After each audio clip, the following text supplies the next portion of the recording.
Amis, chers frères et sœurs, que la grâce et la paix de Jésus-Christ reposent sur vous. Prions ensemble. Éternel notre Dieu, alors que nous ouvrons la Bible, ta parole, dans le but de nous instruire, que ton Saint-Esprit descend sur tous ceux qui écouteront cette vidéo. Que ton Saint-Esprit soit celui qui nous scelle, qu'il soit celui qui se révèle à nous, selon que ta parole dit qu'il prendra ce qui est à toi et il nous l'annoncera. Viens au nom de Jésus-Christ Saint-Esprit sur tous ceux qui écoutent ces vidéos et permets que par ta grâce, que la connaissance leur soit donnée en abondance par ta présence, que ta bénédiction repose sur leur famille, sur leur entourage et toute l'œuvre de leurs mains pour la cause de ton évangile de paix. Nous te demandons toutes ces grâces en te demandant de nous purifier de toute iniquité et de tout péché au nom et par les mérites de Jésus-Christ. Amen. Notez bien, chers amis, nous avons déjà dit un certain nombre de choses que nous n'allons pas revenir dedans parce que nous avons besoin du temps pour développer cette partie aujourd'hui qui est très, très importante. Nous étions dans l'étude des 7 sabbats cérémoniels. Et ces 7 sabbats cérémoniels, nous avons dit que un éclairait sur la première venue du Christ, quand Jésus-Christ est venu pour mourir au calvaire, dont il a porté nos péchés, et l'autre qui était le sabbat hebdomadaire va éclairer sur la seconde venue.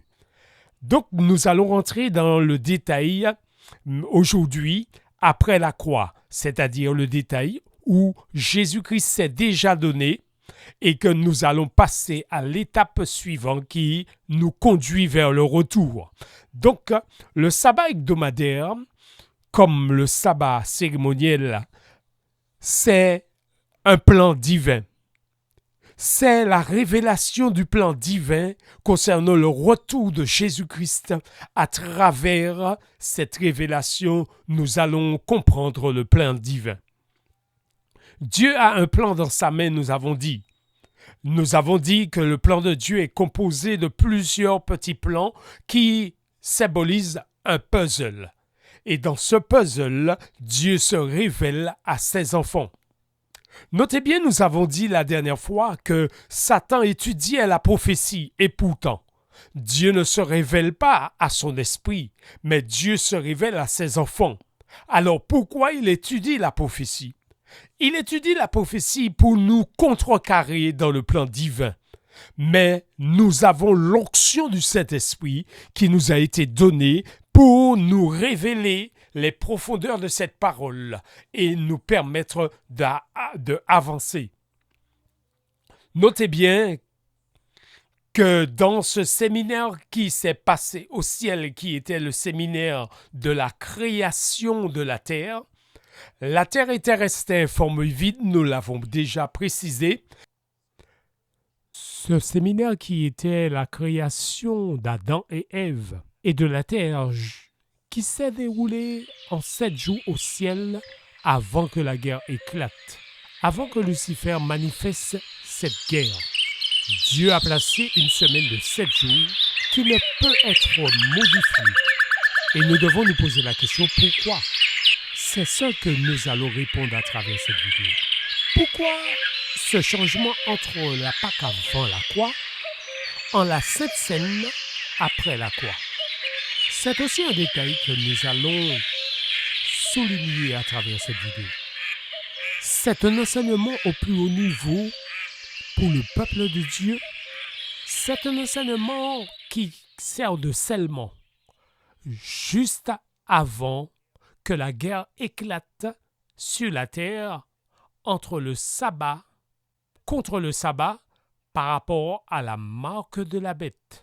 Notez bien qu'il y a une guerre qui se prépare contre le sabbat par la marque de la bête. Dieu a placé ce détail pour nous permettre de comprendre l'importance du sabbat hebdomadaire par rapport à la préparation au scellement au plus haut niveau qui se déroule juste avant la manifestation de Satan contre le sabbat. Nous en parlerons dans cette vidéo et je vous invite à prêter attention. C'est pour cela, en ce jour, nous allons rentrer dans ce détail. Donc, ce qui veut dire Dieu a une révélation spéciale pour son peuple pour le temps de la fin. Cette révélation spéciale nous permet d'être prêts pour le retour en gloire de notre Seigneur Jésus-Christ. Ce schéma qui est devant vous, ce schéma, vous devez le comprendre pour éviter la marque de la bête. Je me répète, ce schéma, vous devez le comprendre pour éviter la marque de la bête. Dieu va nous révéler puissamment à travers le sabbat hebdomadaire comment éviter la marque de la bête. C'est pour cela qu'il avait donné cette révélation de sabbat cérémoniel qui éclairait sur la première venue et le sabbat hebdomadaire qui éclaire sur la seconde venue. Nous l'avons dit au départ et je reviens dans ce détail. Souvenez-vous que la semaine de la création comprend 7 jours. Ces 7 jours, Satan a essayé à pousser les hommes à modifier la semaine des 7 jours. C'est la seule chose qu'ils n'ont pas pu modifier.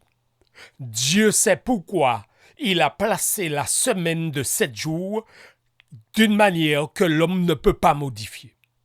Si l'homme pouvait modifier la semaine de 7 jours, alors là, il aurait brouillé les pistes pour nous empêcher de comprendre que le sabbat hebdomadaire éclaire sous la seconde venue.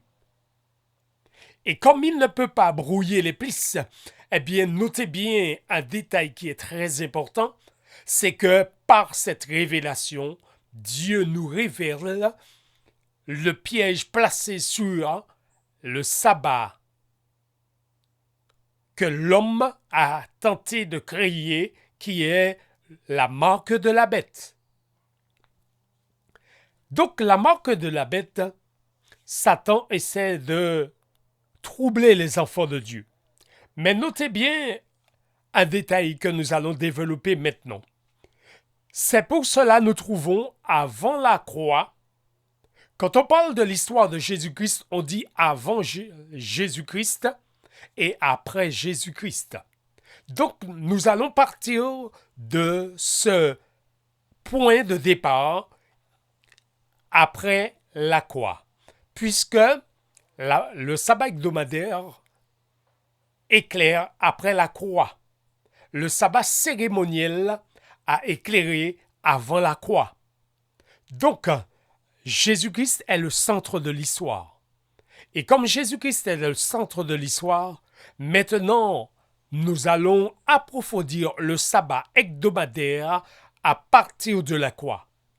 Donc, à partir de la croix, le sabbat hebdomadaire continue son chemin parce qu'il a commencé son chemin depuis la création, depuis le séminaire des 7 jours. Dieu a créé la terre en 6 jours et le 7e jour, il s'est reposé. C'est ce que nous lisons dans Genèse où il dit que le sabbat devait être observé. Notez bien dans le chapitre de Genèse, chapitre 2, il nous présente que Dieu acheva son œuvre le 7e jour et il se reposa de tout son œuvre qu'il avait créée en la faisant. Dieu bénit le 7e jour et le sanctifia parce qu'en ce jour, il se reposa de toute son œuvre qu'il avait fait en la créant. Donc, ce qui montre que le 7e jour a été créé. Et Dieu s'est reposé. C'est pour cela le sabbat, c'est une convocation spéciale du peuple de Dieu. Parce que Dieu veut répandre des bénédictions chaque semaine sur son peuple. Et cette bénédiction, nous le recevons quand nous venons dans cette convocation spéciale de Dieu. Donc, Notez bien, à partir de la croix, nous allons rentrer dans les détails qui correspondent à ces fêtes cérémonielles, mais dans une autre portée après la croix. Dans l'autre portée après la croix, le schéma qui est devant vous nous permet de voir qu'à partir de la croix, selon les fêtes qui avaient été mentionnées, le sabbat était la première fête qui a été mentionnée. Le sabbat était suivi de 7 autres fêtes que nous avons dit qui étaient la fête de Pâques,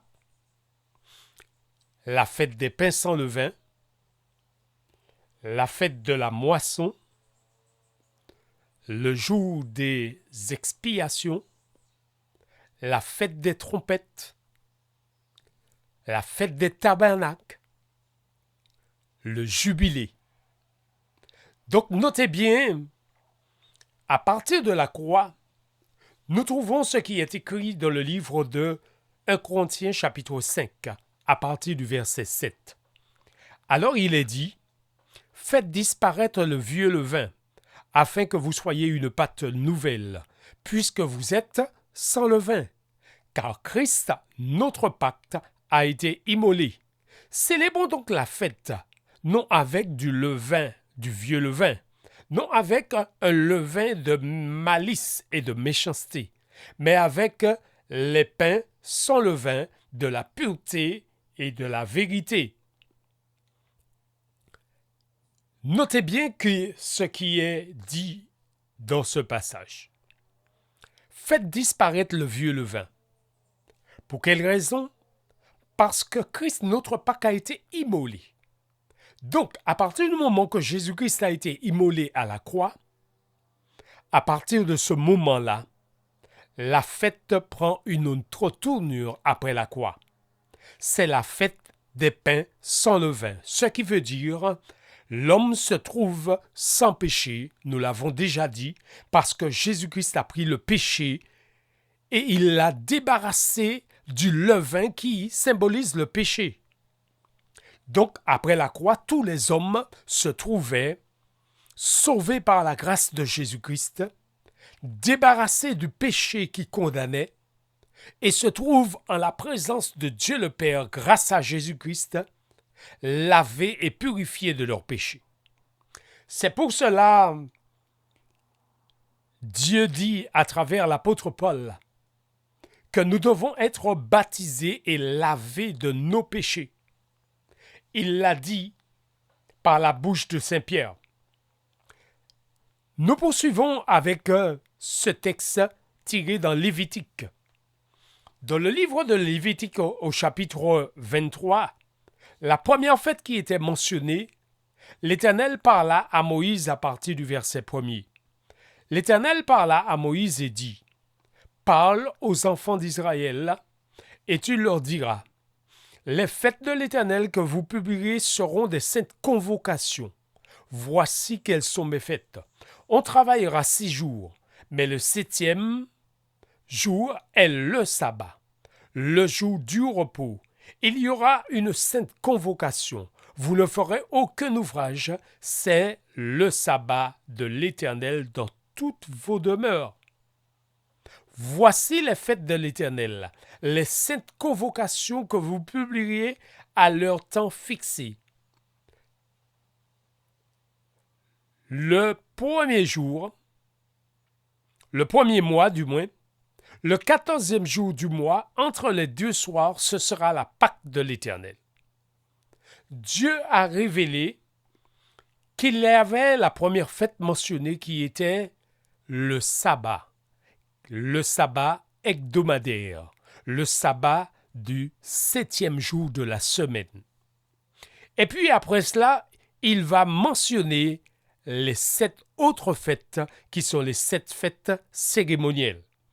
Mais après la croix, puisque Jésus-Christ est déjà mort, l'homme se retrouve sans péché, donc il va vivre une autre période de révélation parce que Jésus l'a libéré du péché.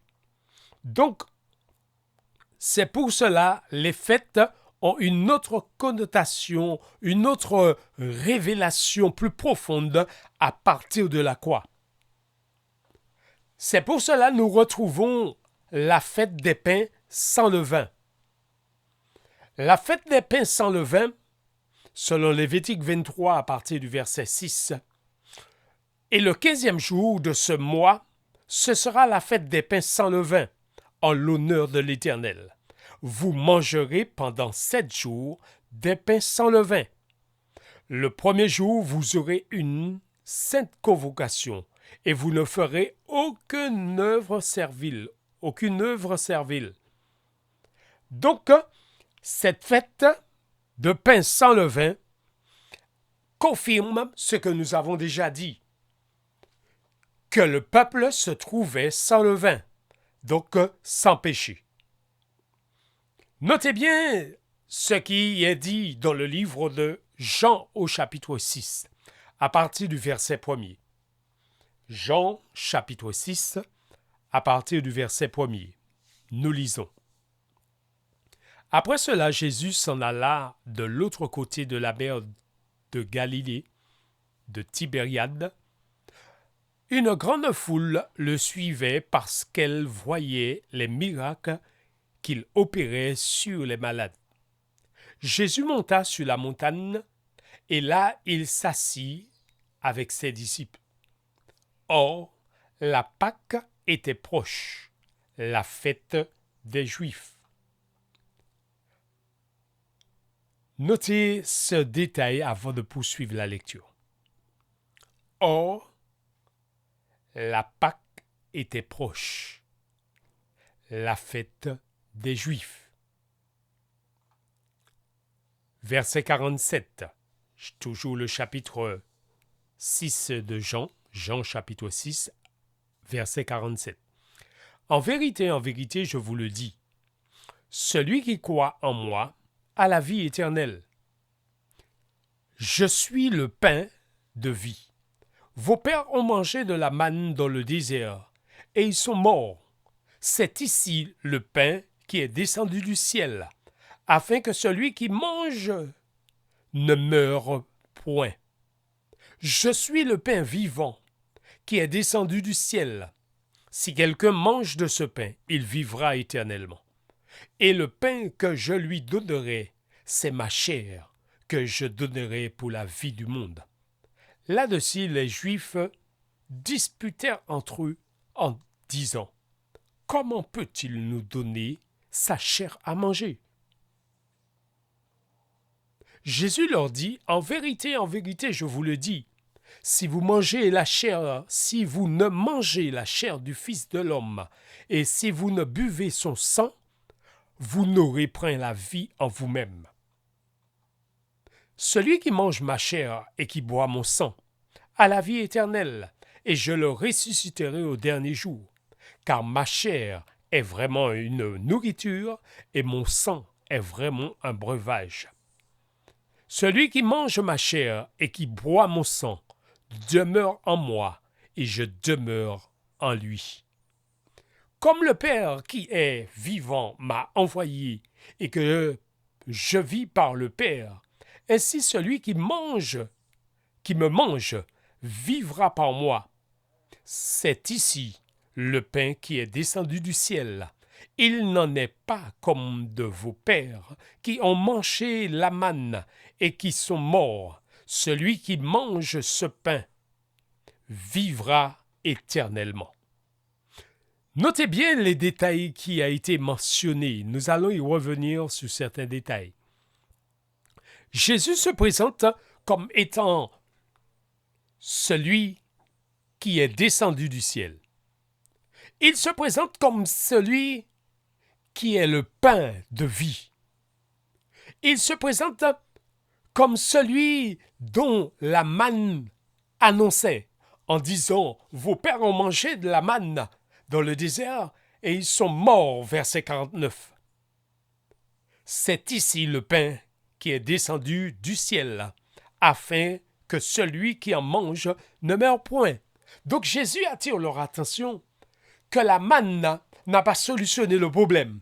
Mais celui qui est descendu du ciel, Jésus le pain de vie, il solutionne le problème du péché et il ramène tous les hommes à la vie éternelle. C'est pour cela qu'il dit, celui qui mange ce pain vivra éternellement. Verset 51. Et là, c'est ma chair que je vous donnerai. C'est ma chair que je donnerai pour la vie du monde.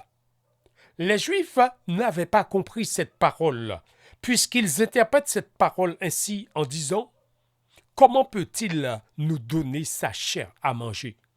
Jésus ne parlait pas de sa chair, son corps.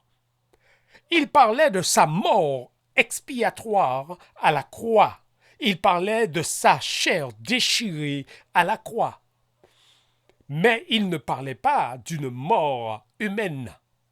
Mais il parlait de la mort du Fils de Dieu à Golgotha.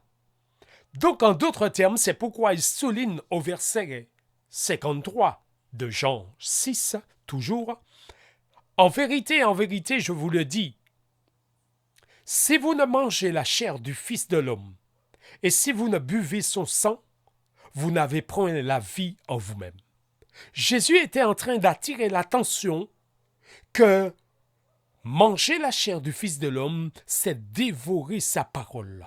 C'est vivre la relation le plus intime avec lui.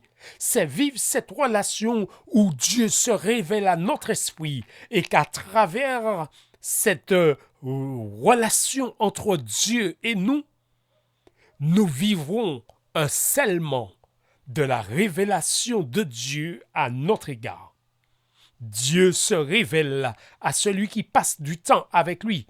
C'est pour cela qu'il a caractérisé ce moment comme manger la chair du Fils de l'homme et boire de son sang. Par contre, il y a un détail plus profond que cela que nous allons y arriver tout à l'heure. Dans le chapitre 6 de Jean, il confirme qu'il est le pain descendu du ciel qui donne la vie. C'est pour cela, nous irons dans le livre de 1 Corinthiens au chapitre 5. Alors que lisons-nous dans 1 Corinthiens au chapitre 5, à partir du verset 7. Faites disparaître le vieux levain, afin que vous soyez une pâte nouvelle, puisque vous êtes sans levain, car Christ notre Pâque a été immolé. Notez bien qu'il conclut la mort de Jésus-Christ au calvaire en disant « Faites disparaître le vieux levain. » Puisque vous êtes sans levain, Jésus a enlevé le péché de notre vie et nous sommes des pains sans levain. Puisque Jésus est le pain de vie, il communique la vie à notre âme. Il communique à notre âme cette vie. Et c'est pour cela, Christ notre Pâque a été immolé afin que nous soyons des hommes et des femmes remplis de vie, qui témoignent de la vie du Christ, qui témoignent de la présence du Christ dans nos vies. Et c'est pour cela, il est dit, faites disparaître le vieux levain. Nous devons vivre une relation très étroite avec Dieu. Nous devons vivre une relation très profonde avec Dieu, par laquelle il fait disparaître dans nos vies les œuvres mortes qui correspondent à des œuvres qui sont les œuvres du ténèbre, qui correspondent à ce que fait Satan dans nos vies quand Christ n'est pas présent. Nous irons dans le livre de Jean au chapitre 4. Dans Jean au chapitre 4, que lisons-nous? Le Seigneur sut que les pharisiens avaient appris qu'il faisait et baptisait plus de disciples que Jean. Notez bien, dans ce chapitre, il est question d'une femme. Une femme samaritaine qui vient puiser de l'eau à une heure qu'elle n'était pas censée de trouver Jésus là. Ne sachant pas que c'était Jésus, la conversation engagée par Jésus poursuit en disant à cette femme, qui répond d'après la question que Jésus l'avait posée, « Je n'ai point de mari. » Jésus lui dit, « Tu as eu raison » au verset 17. Jean chapitre 4, verset 17. « Tu as eu raison de dire, je n'ai point de mari. Car tu as eu 5 maris, et celui que tu as maintenant n'est pas ton mari. En cela tu dis vrai. » Jésus est en train de révéler à cette femme, à travers cette conversation,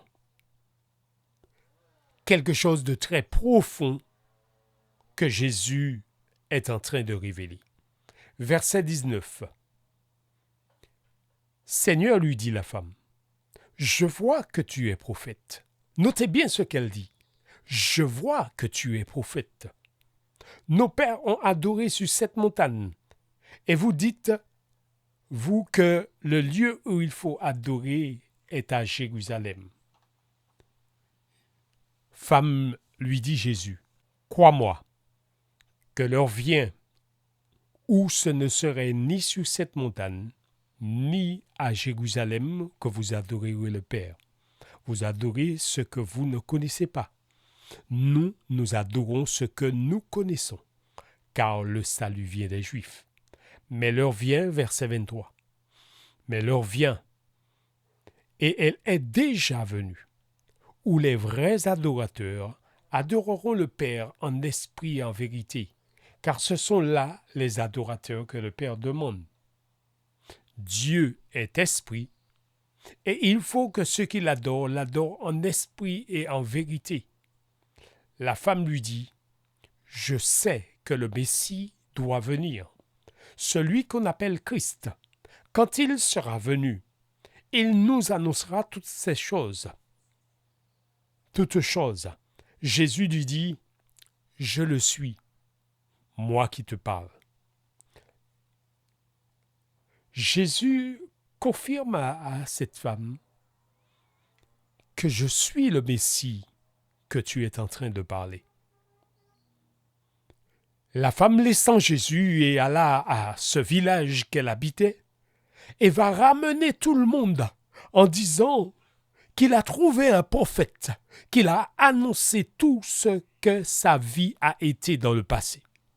Et c'est là, à ce moment, Jésus avait donné une révélation claire qu'il était prophète. Et la femme avait compris dans cette révélation que seul un prophète pouvait lui révéler ce qui était de sa vie passée. Et c'est pour cela Jésus-Christ a fait connaître à cette femme qu'il était le prophète qui devait venir. Il est le Messie. Notez bien ce qui est dit ici. Tandis que les disciples retournent et arrivent vers Jésus au verset 34 du moins, verset 34, nous lisons ce qui suit. Jean chapitre 4, le verset 34. Jésus répondit à ses disciples, « Ma nourriture est de faire la volonté de celui qui m'a envoyé et d'accomplir son œuvre. Ne dites-vous pas qu'il y a encore 4 mois jusqu'à la moisson? Voici, je vous le dis, levez les yeux et regardez les champs qui déjà blanchissent pour la moisson. »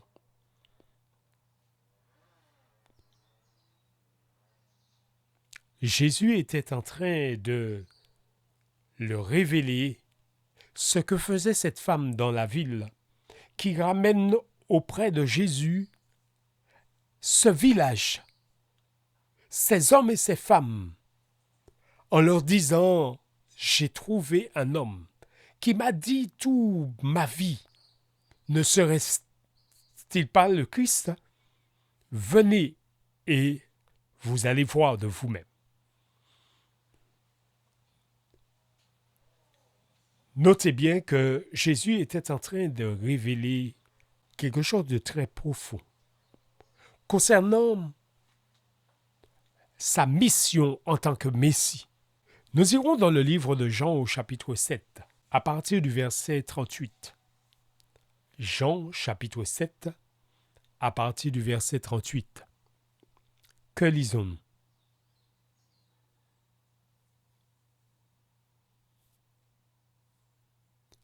Il est dit, « Celui qui croit en moi, des fleuves d'eau vive couleront de son sein, comme dit l'Écriture.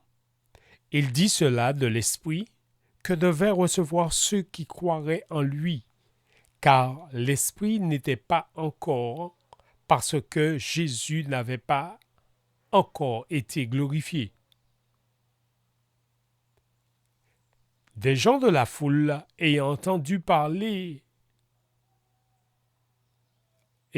ces paroles, des gens de la foule ayant entendu ces paroles disaient, « Celui-ci est vraiment le prophète. » Notez bien ce qui est dit. Jésus-Christ annonçait déjà à ses disciples en leur disant, le champ blanchisse déjà pour la moisson. Et dans le chapitre 7 de Jean, il annonçait déjà l'Esprit que devaient recevoir ceux qui ont cru en lui. Donc, il parlait de l'étape qui va suivre l'étape dont Jésus-Christ a accompli. Puisque Jésus-Christ est mort au calvaire, puisqu'il a payé le prix, sa mission se termine à la résurrection concernant l'œuvre qu'il va accomplir en tant qu'être humain sur la terre. C'est pour cela qu'il a promis aux disciples un autre consolateur, l'Esprit Saint, qu'il enverra. Et il attire leur attention déjà sur la manifestation glorieuse de la présence du Saint-Esprit qui va poursuivre cette œuvre. Et que, aujourd'hui, si nous pouvons comprendre les déclarations de la Bible, les déclarations de sa parole, c'est parce que le Saint-Esprit a utilisé des hommes et des femmes pour la Bible et des prophètes pour les révélations de la prophétie afin de nous apporter la connaissance. C'est de l'œuvre du Saint-Esprit que Jésus-Christ parlait déjà dans ce chapitre. Mais nous irons encore plus loin et nous allons revenir pour la synthèse de tout ce que nous avons déjà dit. Notez bien ce qui est dit dans le livre de Daniel au chapitre 8. Daniel au chapitre 8. Que lisons-nous? À partir du verset 13, il est dit, « J'entendis parler un saint et un autre saint dit à celui qui parlait. Pendant combien de temps s'accomplira la vision sur le sacrifice perpétuel et sur le péché dévastateur? Jusqu'à quand le sanctuaire et l'armée seront-ils foulés? » Et il me dit, 2300 soirs et matins, puis le sanctuaire sera purifié. Notez bien ce détail qui est tiré dans le livre de Daniel au chapitre 8, qui met en lumière le ministère de Jésus qui commence au ciel dans le lieu saint et le lieu très saint après sa résurrection. Après que Jésus-Christ est monté au ciel, après sa résurrection, il va envoyer le Saint-Esprit. Et son ministère, il le poursuit au ciel. Il rentre dans le lieu très saint dans une période qu'il va révéler à son peuple. Et cette période révélée à son peuple, nous l'avons déjà dit, il avait annoncé cela à Moïse quand il avait dit à Moïse « C'est là que je me rencontrerai avec toi entre les deux chérubins sur le propitiatoire. » Et cette période était cette période que nous lisons dans le chapitre 8. Voilà l'accomplissement de cette période où Jésus-Christ, dans la prophétie, va rentrer dans le lieu très saint. Donc, après sa résurrection, il est monté et il officie dans le lieu saint et le lieu très saint. Certaines personnes n'ayant pas compris l'œuvre de Christ à ce niveau, disent que l'Église a prêché des erreurs. Parce que pour eux, quand Jésus est monté dans le livre de Daniel, il dit qu'il est rentré une fois pour toutes dans le lieu très saint. Et puisqu'il est rentré une fois pour toutes dans le lieu très saint, il ne voit pas la nécessité de cette prophétie en disant 2300 soirs et matins qui s'aboutit en 1844 et qui nous donne la date de 1844, il ne voit pas dans cette date une révélation de l'Église pour justifier que Jésus-Christ, à partir de 1844, fait une œuvre plus approfondie. Notez bien que la date reste une date fixée par Dieu, tandis que Jésus-Christ, en l'année 31, il est ressuscité, monté au ciel, et il va officier dans les deux parties du sanctuaire. Pourquoi va-t-il officier dans les deux parties du sanctuaire qui est le lieu saint et le lieu très saint? Dans le lieu saint, il officie comme sacrificateur. Et dans le lieu très saint, il officie comme souverain sacrificateur. Entre l'année 31 et l'année 1844, qui est une période prophétique, Jésus va officier dans le lieu saint et dans le lieu très saint. C'est pour cela qu'il est dit une fois pour toutes. Mais ceci n'enlève pas la date de 1844. Parce que la date de 1844 ne nous montre pas seulement la période où Jésus commence son ministère, poursuit du moins son ministère dans le lieu très saint, mais il nous révèle qu'à partir de 1844 aura lieu le désappointement où les vierges sages entreront dans la salle des noces avec Jésus-Christ. Donc, ce qui veut dire, ils rentrent dans l'abondante lumière, dans la plénitude de la lumière, et c'est là, à ce moment, le rendez-vous confirmé aura lieu. C'est à ce moment que le peuple qui rentre dans l'abondante lumière aura la révélation et la compréhension claire du sanctuaire et sera appelé à répandre cette connaissance du sanctuaire sur toute la terre. Ce n'est que ce petit groupe qui reste fidèle malgré le désappointement qu'à l'année 1844 ont connu l'Église, ce grand réveil religieux à cette époque, eh bien, à ce moment, ce petit groupe désappointé, mais qui reste au contact de la parole, est qualifié comme étant des vierges sages. Des vierges qui avaient de l'huile en réserve. Des vierges qui vont continuer à approfondir la parole. Des vierges qui reçoivent une révélation spéciale, un scellement. Puisqu'à cette époque commençait l'œuvre du scellement de l'Église.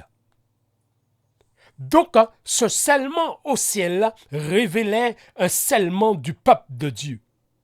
Et ce scellement du peuple de Dieu C'est l'abondante lumière, c'est la révélation au plus haut niveau. C'est la révélation qui scelle le chrétien pour le temps de la fin. C'est la révélation qui le permet de traverser les périodes les plus turbulentes du temps de la fin. C'est le scellement du peuple de Dieu. Et c'est pour cela, ce détail nous permet de rentrer dans cette abondante lumière qu'aujourd'hui, nous allons rentrer dedans concernant le sabbat hebdomadaire qui éclaire sous la seconde venue de Jésus-Christ. Mais avant de passer à la conclusion de tout ce que nous allons dire, nous allons revenir dans le chapitre de Jean, au chapitre 7, car nous avons un autre point à souligner. Jean chapitre 7, à partir du verset 1er que lisons. Après cela, Jésus parcourait la Galilée, car il ne voulait pas séjourner en Judée, parce que les Juifs cherchaient à le faire mourir. Or, la fête des Juifs, la fête des tabernacles, était proche. Notez bien ce détail qui est souligné ici par Jésus. Alors qu'on cherchait à le mettre à mort, il dit au verset 2 du chapitre 7 de Jean, « Or, la fête des Juifs, la fête des tabernacles. » Donc, nous sommes dans la période où la fête des tabernacles devait être célébrée. Qu'est-ce que c'était la fête des tabernacles? Notez bien que la fête des tabernacles, nous allons poursuivre à partir du verset 3. Et ses frères lui dirent, « Pars d'ici et va en Judée, afin que tes disciples voient aussi les œuvres que tu fais. Personne n'agit en secret lorsqu'il désire paraître. Si tu fais ces choses, montre-toi même au monde. » Ils sont en train de dire à Jésus que tu es en train de te montrer. Tu es en train de te glorifier. Tu veux te montrer. Eh bien, va en Judée pour te montrer. Mais Jésus ne répondit pas sur cette question. Verset 5. Car ses frères non plus ne croyaient pas en lui. Jésus leur dit, mon temps n'est pas encore venu. Notez bien ce que Jésus dit là. Mon temps n'est pas encore venu, mais votre temps est prêt. Après leur avoir dit cela, il resta en Galilée. Lorsque ses frères furent montés à la fête, il y monta lui-même. Non publiquement, mais comme en secret. Les Juifs le cherchaient pendant la fête et disaient, « Où est-il » Il y avait dans la foule grand rumeur à son sujet. Les uns disaient, « C'est un homme de bien ». D'autres disaient, « Non, il égare la multitude ». Personne toutefois ne parlait librement de lui, par crainte des Juifs. Verset 14.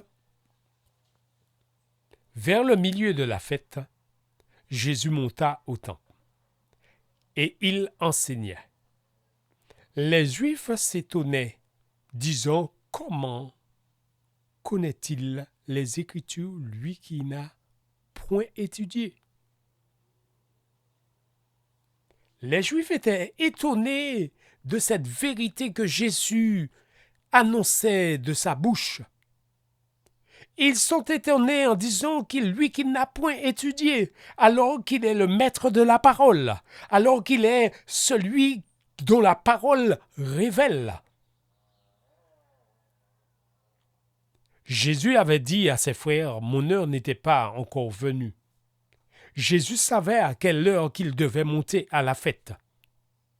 Et Jésus-Christ savait que l'heure à laquelle il devait rentrer dans la fête, il a une révélation spéciale à apporter. Et nous le lisons à partir du verset 37. À partir du verset 37. Jean chapitre 7 à partir du verset 37. Que disons-nous? Le dernier jour, le grand jour de la fête, Jésus se tenait debout, s'écria: « Si quelqu'un a soif, qu'il vienne à moi et qu'il boive. Celui qui croit en moi, des flots d'eau vive couleront de son sein, comme dit l'Écriture. Il dit cela de l'Esprit que devraient recevoir ceux qui croiraient en lui, car l'Esprit n'était pas encore, parce que Jésus-Christ n'avait pas encore été glorifié. Des gens de la foule, ayant entendu ces paroles, disaient: celui-ci est vraiment le prophète. Notez bien ce détail qui est très important, parce qu'il nous révèle quelque chose de particulier. Au verset 37, il est dit: le dernier jour de la fête. Si c'est le dernier jour de la fête se déroulait sur combien de jours? Nous avons dit au départ que la fête des tabernacles se déroulait sur 7 jours. Et les frères de Jésus voulaient que Jésus arrive dès le début, parce qu'ils connaissaient le plan qu'on avait mis en place pour arrêter Jésus. Mais comme c'est Dieu qui contrôle les événements, eh bien Jésus savait à quelle heure qu'il devait monter à la fête. Et Jésus-Christ va monter à la fête selon ce verset au milieu de la fête. Au milieu de la fête, Jésus arrive. Et puisque Jésus était là dans la foule et que personne ne savait, c'est pour cela qu'il ne pouvait pas parler ouvertement de Jésus.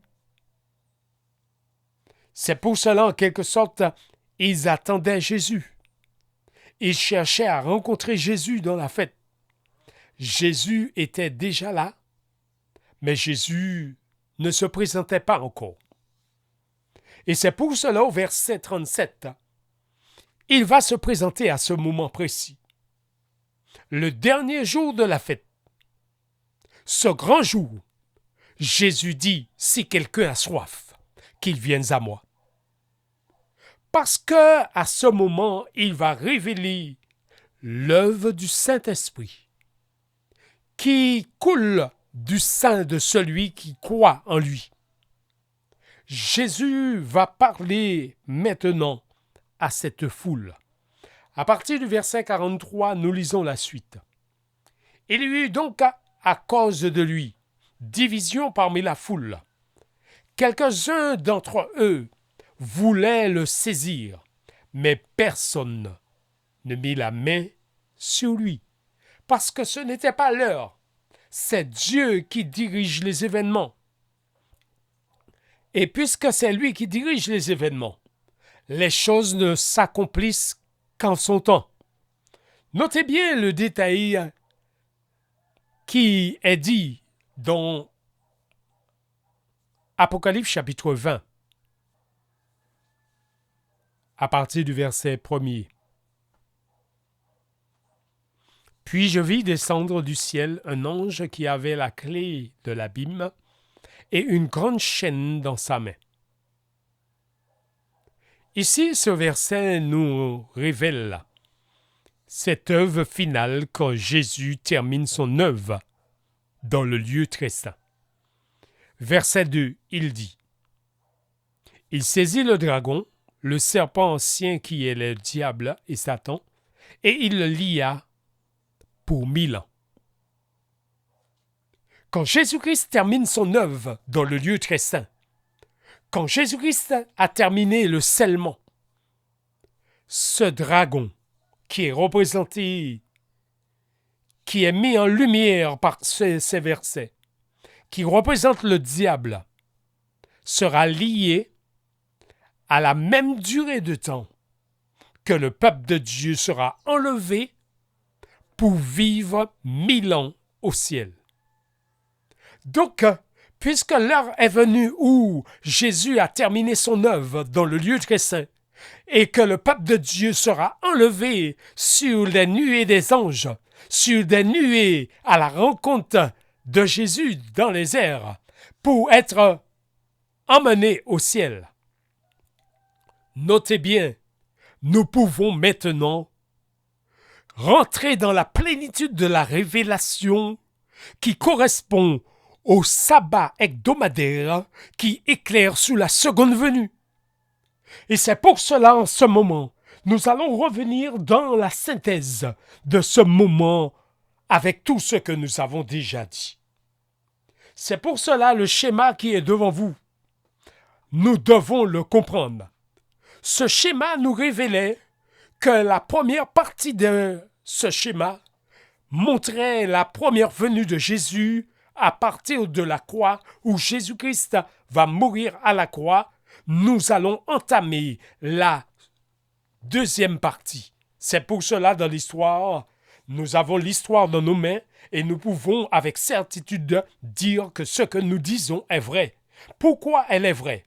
Parce que toutes les fois où nous parlons de Jésus-Christ, nous disons avant la croix ou après la croix. Donc nous allons parler de ce détail à partir de la croix. Donc nous allons parler avec cette synthèse concernant après la croix. Après la croix, Jésus-Christ va établir ce que nous appelons la Sainte Seine. La Sainte Seine va révéler le ministère de Jésus-Christ sur la croix. Ce ministère accompli par Jésus-Christ sur la croix, il va se révéler à son peuple qu'il était le pain de vie, ce pain qu'ils vont manger dans la Sainte Seine, qui symbolise son corps meurtri à la croix, à Golgotha. Il va révéler qu'il est le vin que nous buvons à la Sainte Seine, ce vin qui symbolise son sang versé à Golgotha. Il va révéler ce jour où il a pris le linge dont il s'était ceint, les reins, et va laver les pieds des disciples, et que Pierre va dire « Non Seigneur, tu ne le feras pas pour moi ». Mais Jésus va lui dire « Pierre, si je ne te lave, tu n'auras pas de part avec moi dans mon royaume. » Pierre qui comprend que c'est grave de ne pas avoir part dans le royaume, Pierre va dire « Eh bien Seigneur, lave-moi, mais lave-moi non seulement les pieds, mais tout le corps. » Notez bien ce qui est dit dans ce verset. Il répond à Pierre « Mais celui qui a été lavé n'a besoin que de se laver les pieds pour être entièrement pur. » Donc nous ne pouvons pas enlever dans la Sainte Seine le lavement des pieds. Parce que le lavement des pieds correspond à un baptême en miniature qui nous débarrasse des péchés commis après avoir été baptisé. C'est pour cela qu'il confirme en disant « Celui qui a été lavé, donc le baptême, n'a besoin que de se laver les pieds, donc la Sainte Seine, pour être entièrement pur. » Donc, après la croix, nous allons vivre la Sainte Seine. Et la Sainte Seine nous permet de bien comprendre la révélation qui est dite dans le chapitre de Jean, au chapitre 4, qui nous révélait clairement la scène finale de l'histoire. Notez bien qu'il nous fait comprendre avec clarté concernant la venue du Messie et l'accomplissement de cette œuvre que Jésus-Christ a accomplie à travers sa vie.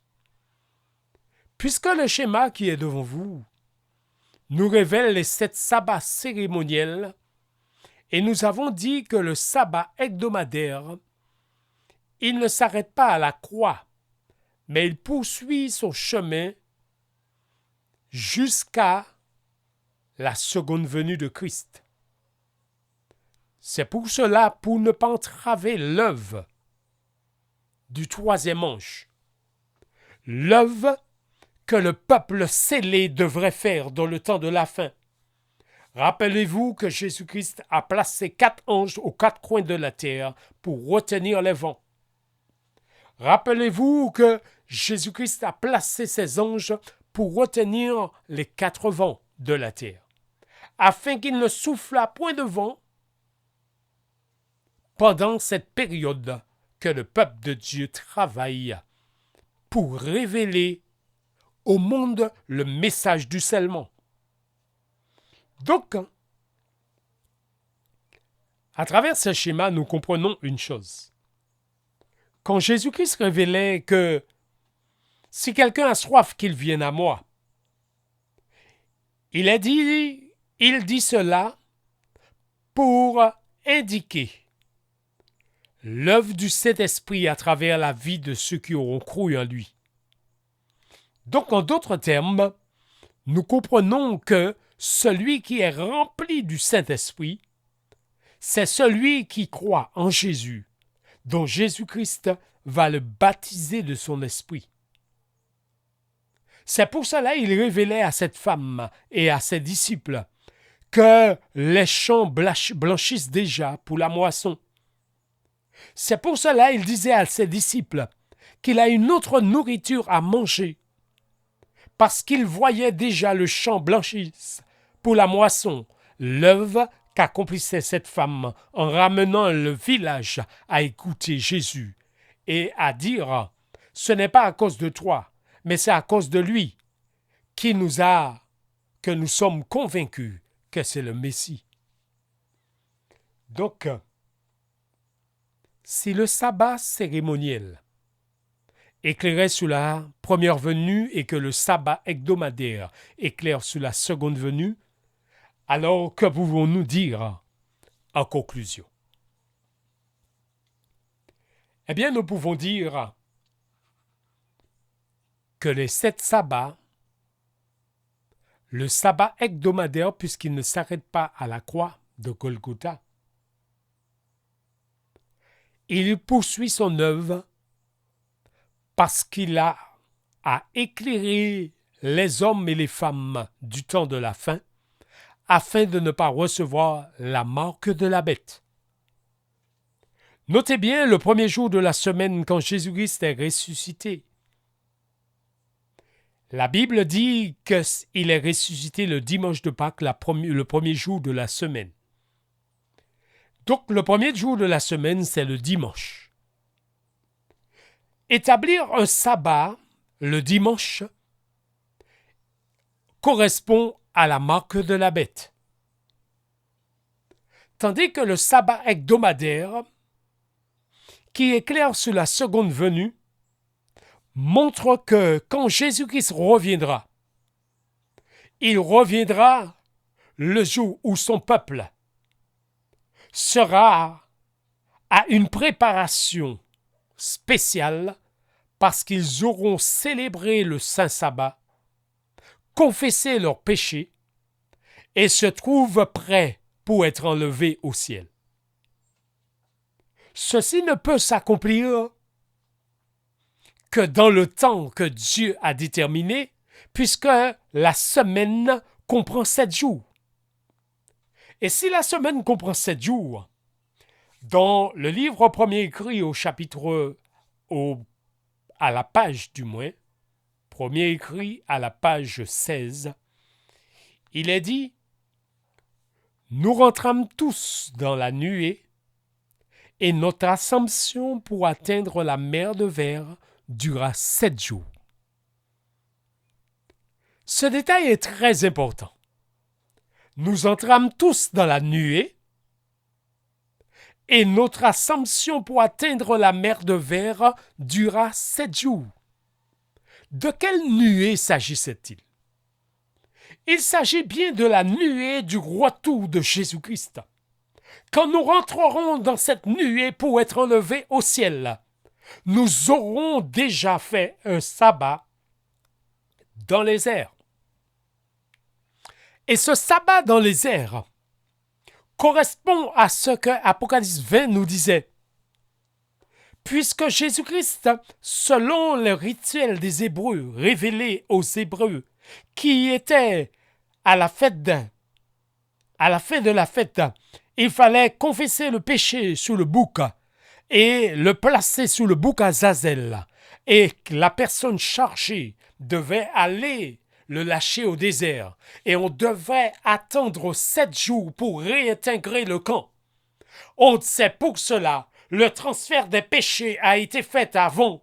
Le peuple de Dieu va traverser la période de 7 jours sans intercesseur. Ils vont traverser la période sans intercesseur. Ils vont traverser la période sans péché. Ils vont traverser cette période pour arriver au retour de Jésus. Donc, en d'autres termes, ils ont été scellés dans cette période et traversé cette période sans péché. Et cette période enlevée, ils feront le sabbat dans les airs. C'est pour cela, puisqu'ils seront enlevés et feront ce sabbat dans les airs. C'est pour cela l'apôtre Paul disait, « Nous ne devançons pas ceux qui sont morts, car le Seigneur lui-même a un signal donné. À la voix d'un archange descendra du ciel, et les morts en Christ ressusciteront premièrement. Et nous les vivants restés, nous n'allons pas devancer ceux qui sont morts, mais nous serions tous enlevés à la rencontre du Seigneur dans les airs. » L'apôtre Paul soulignait ici que nous serions enlevés à la rencontre de Jésus quand Jésus-Christ reviendra. Donc ces pieds ne toucheront pas la terre. Et si ces pieds ne toucheront pas la terre, ceci nous permet de comprendre que nous serions enlevés à sa rencontre. C'est pour cela il dit qu'à ce moment-là, nous allons passer un sabbat dans les airs. Et notez bien qu'il y a les hommes et les femmes ressuscités de la terre, mais il y a les hommes et les femmes qui n'ont pas connu la mort, qui ont traversé une période sans intercesseur, qui sont restés fidèles et qui n'ont pas commis de péché, donc ils ont vécu sans péché, et ils ont triomphé sur l'adversaire parce qu'ils étaient scellés. Et à cause de ce scellement dont ils avaient reçu la connaissance au plus haut niveau, ils ont traversé la période. Et en traversant la période, Dieu nous avait révélé dans le livre de Matthieu au chapitre 24. C'est une tribulation que le monde n'a jamais connue. Une tribulation dont ils ont été scellés et qu'ils vont traverser. Une période de prédication qui allait durer, selon Matthieu chapitre 20. Ils n'ont travaillé qu'1 heure. L'heure du scellement correspond à 1 heure. L'heure de la révélation de Matthieu 24 à toute la terre, cette bonne nouvelle du royaume sera prêchée dans le monde entier pour servir de témoignage à toutes les nations. Alors viendra la fin. Cette bonne nouvelle, révélée par Matthieu chapitre 24 verset 14, est en train de s'accomplir parce que toutes les nations ont reçu la visite de Dieu par le bouleversement des choses qui se passent dans le monde.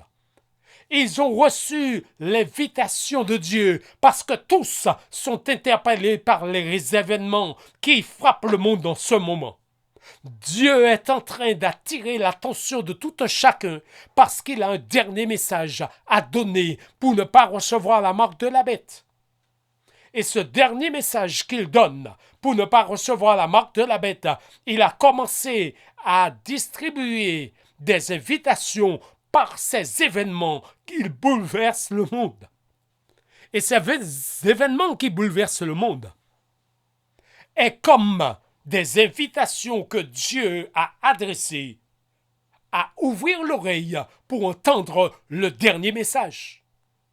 Et ce dernier message met les hommes et les femmes dans les conditions à ne pas recevoir la marque de la bête, c'est-à-dire ne pas adorer un dimanche institué à la place du sabbat. Parce que le sabbat correspond à cette révélation du retour de Jésus. Parce que le sabbat que nous allons passer dans les airs, nous apprendrons le sabbat du ciel. À ce moment-là, les hommes et les femmes qui ont été dans la tombe, qui n'ont pas connu le sabbat, ils feront ce dernier sabbat avec tous les rachetés. C'est pour cela que personne ne rentre au ciel sans être adventiste du 7e jour. C'est pour cela, dans cette révélation, ils entrent dans le saint sabbat pour apprendre l'adoration du ciel. Et après avoir passé ce sabbat dans les airs et clôturé le sabbat, c'est là, premier écrit, chapitre 16, page 16 du moins, nous révèle, nous rentrâmes tous dans la nuée et notre assomption pour atteindre la mer de verre dura 7 jours. Donc ce qui veut dire, nous partirons au coucher du soleil, et puisque notre assomption pour atteindre la mer de verre dura 7 jours, nous rentrerons au ciel le sabbat suivant. Donc, la révélation du sabbat hebdomadaire éclaire sur la seconde venue. Et le diable qui a déjà compris ça, utilise le dragon, utilise les églises déchues de la terre pour mettre sur pied un faux sabbat, qui est le dimanche, pour troubler l'humanité, l'ensemble de l'humanité. Mais Dieu a placé une semaine de 7 jours qu'on ne peut pas modifier, qu'on ne peut pas changer, pour éclairer sur le sabbat qui correspond